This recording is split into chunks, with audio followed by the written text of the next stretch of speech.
how are you doing? Today's position is a bit awkward, I'm sorry. But it's also a bit cozy, so let's get it. We're doing my February wrap-up. I read 12 books in the month of February, which is an amount of 368 pages read, which averages to 330.66 pages per book and averages to 141.71 pages per day. Yes, we're diving right into the stats. You did not expect that, did you? I read 2 books I owned, 2 ebooks, 6 galleries from NetGalley, and 2 library books. Now star ratings. This is depressing. Brace yourself. I have 2 2-stars, 6 3 stars, 3 4 stars, and 1 5-star, which is an average rating of 3.25. I had so many 5 stars in January. I tested my luck, and February gave me all 3 stars. I read 2 middle grade novels, 2 young adults, and 8 adult books. And then for genre, we have 7 contemporaries, 3 fantasies, 1 historical fiction, and 1 mystery thriller, which that's kind of like a typical divide for me. I started off my month by finishing Showmance by Zoe Forward, which I gave 2 to 5 stars to NetGalley from NetGalley. I started this at the end of January, and I just didn't get around to finish it in January, so I finished it in February. And I was so excited for this book because it's right up my alley.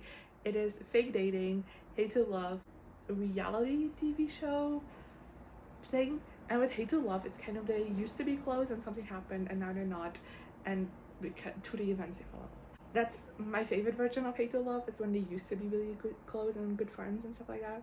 I was so hyped for this, and I ended up being so disappointed by it. I already, like, it's only been a month and I already don't remember a whole lot from this because it was just so boring and forgettable. And yeah, I wasn't the biggest fan of it. The next I read Just My Type by Falon Ballard, which I gave 5 to 5 stars to, and it's another gallery I got from NetGalley. This one, before I knew it, I was so invested. I think I read this in like 1 day as well. I'm not entirely sure. But I started reading this because I saw someone that I follow on Instagram just finish it and like absolutely adored it. It was like, I have a gallery of this, let me read it. And I was sucked in before I knew it, and I was so invested before I knew it. And I really love how this relationship ends up developing. It's a second chance romance, and I thought that was really well done. That aspect of it as well. I feel like second chance sometimes is hit or miss for me, and I really liked how it was done in this one. I liked the characters. I loved the setup for everything. I thought it was so well done, and yeah, highly recommend this book. It's so much fun. Then next I read The Red Pyramid by Rick Riordan, which I gave 4 to 5 stars to. This has been returned to the library, hence why you got a picture. But I had such a blast reading this book. It's the first book in the King Chronicles, and I've been trying to make my way through Rick Riordan's backlist in this year. And I thought the 2 main characters were a whole lot of fun as well. Sadie and Carter were great to follow. I really love their sibling dynamic. It's very complex, but they have a lot of love for each other, and that shines through in everything that they do, and I really loved that. I thought this book was also action-packed from page 1 till the very last page, and I wanted to keep reading and keep going to find out what's gonna happen next, because I was on the edge of my seat the entire time. This wasn't a perfect novel for me, hence why it wasn't a 5-star, but I did thoroughly enjoy this book.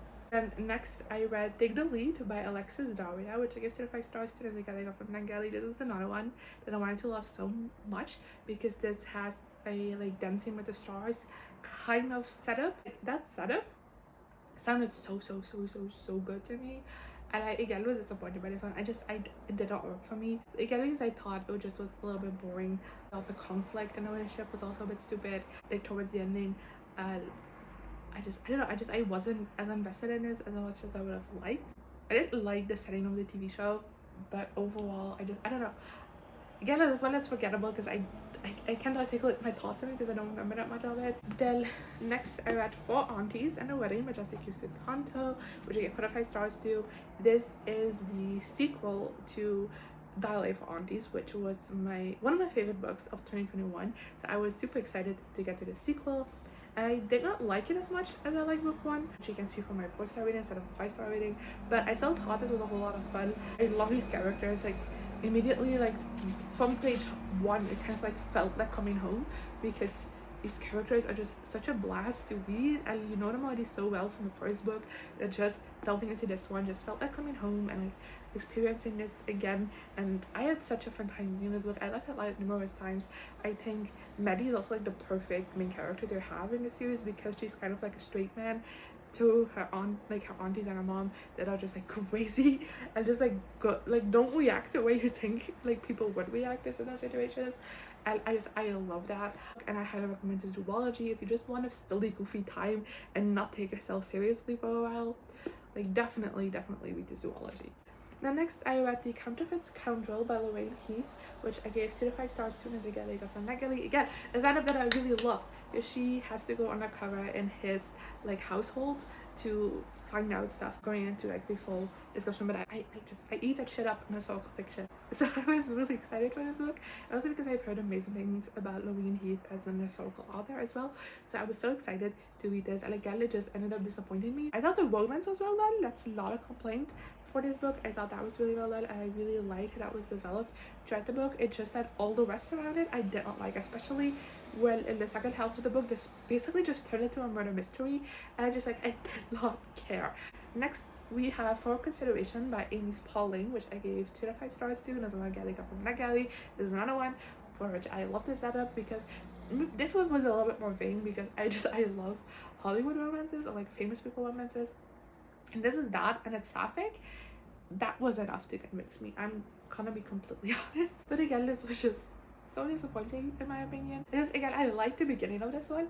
I thought it was interesting. I liked the relationship that was developing, and then the second half just kind of like went downhill. The third conflict felt really stupid to me. I did not like it. I didn't really like the way it was resolved. It felt like a bit too easy for me, and I don't know, I lost interest in it, and I had to like drag myself to finish it. Then next I read Killjoy by Holly Jackson, which I gave 4 to 5 stars to, as I got from Nageli. This is a novella that takes place before the Good Girls Guide to Murder series, but I do recommend at least reading the first book before reading this one, just to keep the characters in order. This is basically a murder mystery party between Pip and her friends, and you know, I really enjoyed it. It's slutty deep, but something I really wanted from the Good Girls Guide to Murder series is the friend group. That's something I really thoroughly enjoyed in this first book, and I wanted more of, and as the more as the series continued, the less that got. So I was really frustrated by that. So just reading this, which is pure friendship dynamics, I loved it. I had so much fun with it.